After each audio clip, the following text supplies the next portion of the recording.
L'Europe regarde vers l'air, et les conséquences demeurent impossibles à prévoir. Un grondement profond secoue les fondations politiques et sociales du continent. Ce qui se déroule aux Pays-Bas n'a rien d'une protestation ordinaire. C'est un cri puissant contre une politique perçue comme aveugle face aux réalités du terrain. Des milliers de citoyens se lèvent, excédés par un gouvernement qui leur donne le sentiment de ne plus être maîtres dans leur propre maison. Les projets visant à installer des milliers de migrants dans de petites villes et communes ont fait déborder la coupe. Il s'agit d'une expression massive d'incompréhension et de frustration au sein de la population. La situation sécuritaire devient plus fragile et l'appel à un changement de gouvernement n'a jamais été aussi fort. Imaginez investir l'argent durement gagné pour le voir disparaître dans des politiques dont les résultats restent invisibles. Les coûts liés aux demandeurs d'asile, estimés à 71 € par jour et par personne, pèsent lourdement sur le budget de l'État. En 2025, les dépenses ont atteint 9,48 milliards d'euros. Autant de ressources qui font défaut dans les écoles, les hôpitaux et les aides sociales destinées aux citoyens. Au lieu de renforcer le tissu social national, ces fonds semblent se dissoudre ailleurs, tandis que la cohésion interne se fragilise. Le gouvernement néerlandais envisage désormais sérieusement une taxation des gains non réalisés sur les actions et les crypto-monnaies. Une mesure que certains considèrent comme un frein brutal à l'investissement avant même qu'il ne produise ses effets.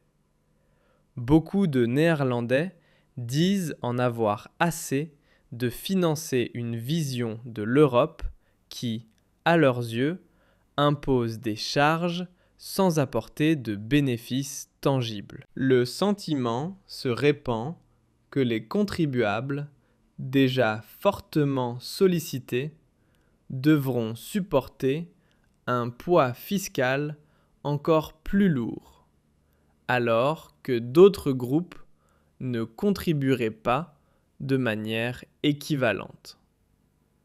Les manifestations à Amsterdam et dans d'autres villes en sont le reflet visible. Il ne s'agit pas uniquement d'argent, mais d'un appel à la justice et à la fin d'un système accusé d'affaiblir la classe moyenne et d'accentuer les divisions sociales. Les événements actuels apparaissent comme le symptôme d'un malaise plus profond. La fracture entre une élite politique jugée distante et une population qui ne se sent plus représentée. Frôlant l'aveuglement politique, les stratèges de l'Union persistent à croire qu'ils pourront éteindre l'incendie de la colère populaire à coups de formules moralisatrices. À Vogelwijk, à La Haye, la tension a explosé lorsque des riverains sont descendus dans la rue pour protester contre la transformation d'un ancien hôpital en centre d'accueil pour demandeurs d'asile. Les promesses faites à la population locale ont été rompues, tandis que l'on projette la création de nouvelles structures d'hébergement de masse pour des personnes venues de régions en crise et de zones socio-économiques fragiles. Les manifestations ont dégénéré en affrontements avec la police. Où tout cela nous mène-t-il ? À ce stade, l'Union européenne, incarnée par des figures telles qu'Ursula von der Leyen, semble invoquer la morale pendant que les citoyens se débattent avec des difficultés bien concrètes. Un décalage qui empoisonne le climat social. Aux Pays-Bas, la contestation dépasse largement le simple vacarme dirigé contre Bruxelles. Les conquérants modernes n'avancent plus avec des armes, mais avec des décisions administratives prises au-dessus de la tête des peuples. Les Néerlandais ne sont ni les premiers, ni les derniers à remettre en cause cette orientation politique. Une part croissante de la population s'interroge. Pourquoi supporter le coût culturel et social d'une immigration jugée incontrôlée alors qu'il faut déjà se battre chez soi pour des droits qui devraient aller de soi?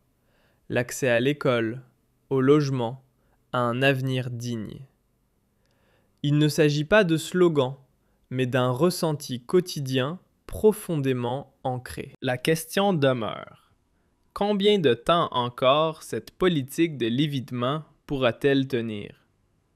Les cortèges observés à Amsterdam et ailleurs font écho à un mouvement plus large qui, en Pologne, en Hongrie et dans d'autres États membres, s'est déjà structuré autour d'une opposition résolue. On le qualifie d'extrême, de radical, de populiste. Pourtant, il se présente comme le cri d'une population lassée de ce qu'elle perçoit comme une tutelle permanente. L'ascension de Geert Wilders dans les sondages pourrait bien provoquer des secousses jusqu'au cœur de Bruxelles. L'élite établie se retrouve confrontée à une vague de mécontentement qui semble impossible à contenir. Une vague qui pose une question fondamentale. Le pays appartient-il à ses citoyens ou aux décisions d'une bureaucratie lointaine? Les menaces implicites d'une rupture avec Bruxelles, la fermeture des frontières sans égard pour l'idéal d'une Europe sans limite, tout cela ne relève plus du simple discours, mais dessine une perspective bien réelle, capable d'orienter durablement le cours politique. La tempête politique qui secoue les Pays-Bas pourrait annoncer un retour affirmé aux intérêts nationaux à travers tout le continent. Si même des villes réputées libérales comme Amsterdam rejettent cette orientation, qu'en sera-t-il de Vienne, Berlin ou Paris? L'Europe se trouve à la croisée des chemins. Soit elle s'engage vers une union fragmentée, soit vers une union minée par le ressentiment. Continuer d'ignorer les préoccupations des citoyens pourrait constituer une erreur historique. Et dans cette démocratie moderne, si souvent invoquée, la voix du peuple pourrait bien résonner plus fort que jamais. Note personnelle. Des contenus comme celui-ci n'atteignent pas toujours tous ceux qu'ils concernent. Un abonnement, une notification activée ou un bref commentaire contribuent à en préserver la visibilité. La tension aux Pays-Bas dépasse le simple cadre national. Elle reflète un malaise européen plus vaste. Tandis que les responsables politiques débattent dans leurs cabinets feutrés de la manière de préserver l'unité de l'Union, les fondations mêmes de cette construction vacillent sous la pression de citoyens qui disent « assez ». Assez d'ignorance, assez de promesses non tenues, assez de décisions prises contre la volonté ressentie de la majorité. La question migratoire n'est que la partie émergée d'un iceberg bien plus profond. Il s'agit d'une perte de confiance envers une politique perçue comme déconnectée du réel. Il s'agit d'une Union européenne jugée plus attachée à l'idéalisme qu'au pragmatisme, d'un système présenté comme un pacte moderne et libérateur, mais que certains voient comme une contrainte dissimulée sous le langage de la liberté. Face à la montée du mécontentement, y compris dans d'anciennes places fortes du libéralisme, la réaction de l'élite bruxelloise semble prévisible. Condamnation morale et défense d'un appareil administratif dont la crédibilité s'effrite. Les préoccupations concrètes des citoyens restent en arrière-plan, noyées dans un discours moralisateur qui ne trouve plus d'écho. Plus Bruxelles condamne avec indignation et se drape dans une supériorité morale face aux actes de résistance, plus cette résistance se renforce. Car les citoyens posent désormais la question sans détour. Ce que l'on présente comme de la solidarité européenne correspond-il réellement aux intérêts de ceux qui, jour après jour, subissent les conséquences concrètes de ces décisions? La réponse semble devenir de plus en plus limpide. Geert Wilders et son mouvement paraissent exploiter ces interrogations pour transformer le malaise en capital politique.